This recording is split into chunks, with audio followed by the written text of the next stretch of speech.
What's up and welcome back to another RiftGuides WildRift video. For today we are going to take a look at the champions you should never leave open in your ranked games. It's just never a good time if you face them.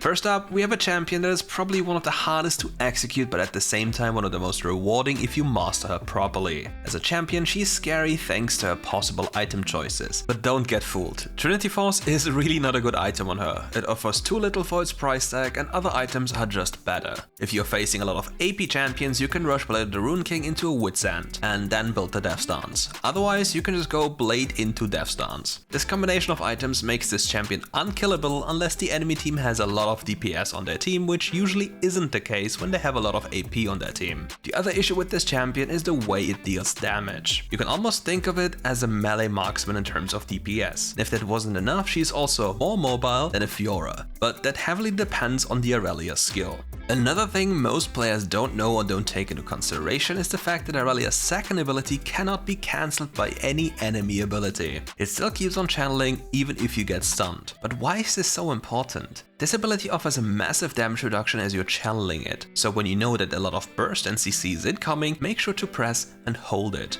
With that and the items in combination, you're tankier than champions that itemize only tank items. It's crazy. So consider yourself lucky that not a lot of players can play Irelia good enough. And before we continue, it's time for our question of the day. What are your thoughts on the current queue times? Are you happier than before? And if so, why? Let me know in the comments below.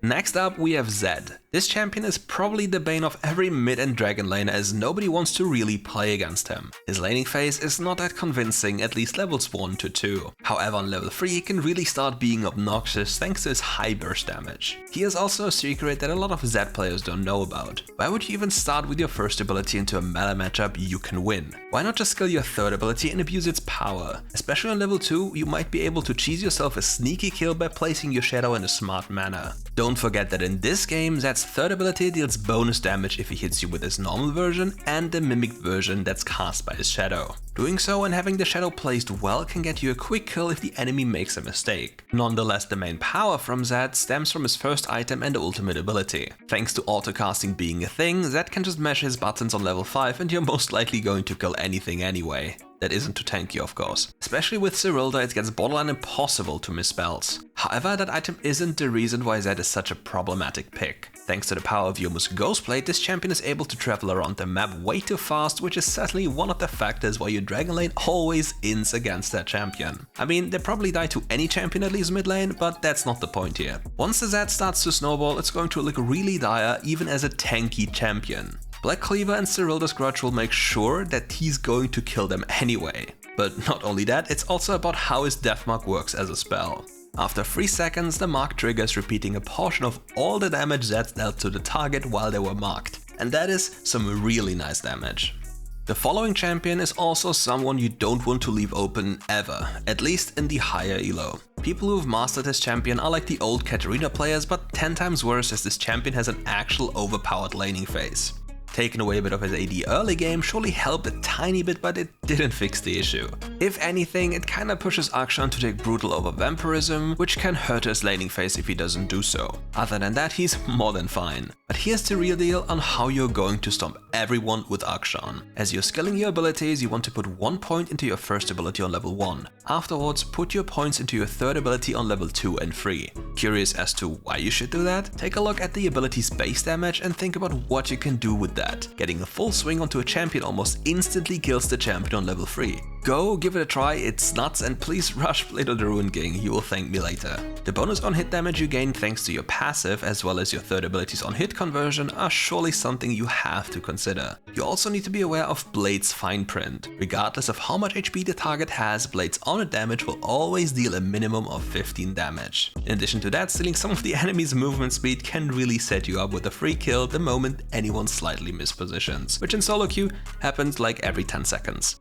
Also recently nerfed is our following champion Fiora. However, this nerf doesn't take into account that this champion's skill floor is very low but the ceiling is quite high. But what does that mean? Being able to play Fiora to a decent level on which you're almost always able to win lane is not that hard. A toxic way of trading enables her to spam lunge into her opponent's face without them being able to do anything about it. Unless they know how to specifically play around a Fiora's way of playing, which usually means to not do anything until the Fiora player messes up or generally gets too cocky. Happens every game, by the way. A few champions can take care of her though. Graves and Jayce stomp her like crazy, but only if they know how to do it. Otherwise they'll just be another victim to the Fiora. Any better laner can agree though that it's never fun to play against the Fiora unless you know the ins and outs of the champion and have a good champion against her. Once that happens though, you're about to see the true face of most Fiora players. They don't know what is right or wrong, but they're so used to beating up everyone that they truly believe that they're better than the enemy player.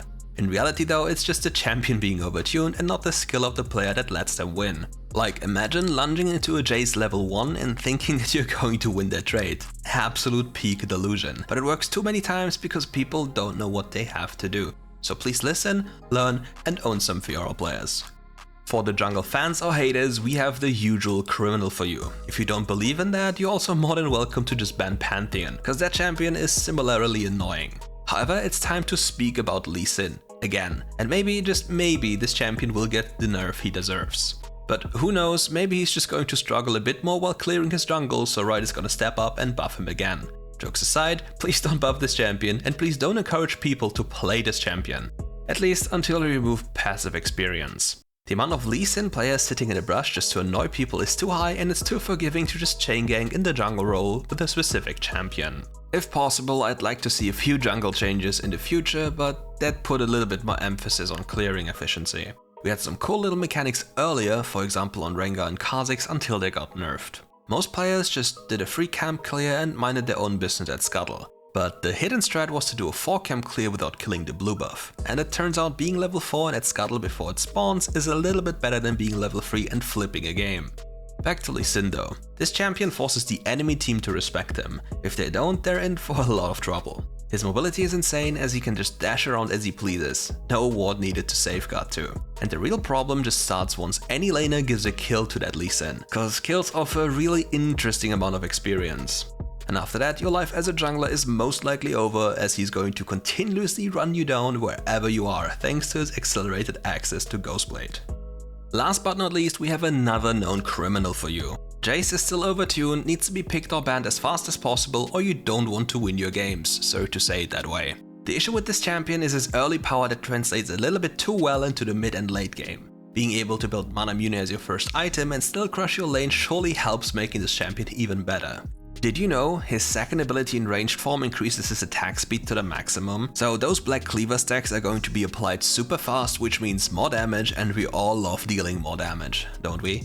All you have to do is slap some more armor pen to the build and you're going to take care of anything in your way. And if that wasn't enough, here's another secret. In the later stages of the game, Jayce's passive takes away either 25% armor and magic resist, or grants you up to 30% attack speed paired with 33 armor and magic resist for yourself. Oh, and if that wasn't enough already, both of those empowered attacks after transforming into a melee or ranged form also deal bonus damage on hit. Lovely, isn't it? Nerf this champion, please. And that's it for today's video. Thank you all for watching, and if you enjoyed the video, make sure to leave a like and subscribe to the channel. For all of you who want to get some extra information that features a lot of details, you're more than welcome to check out our Patreon. See you soon for more RiftGuides content.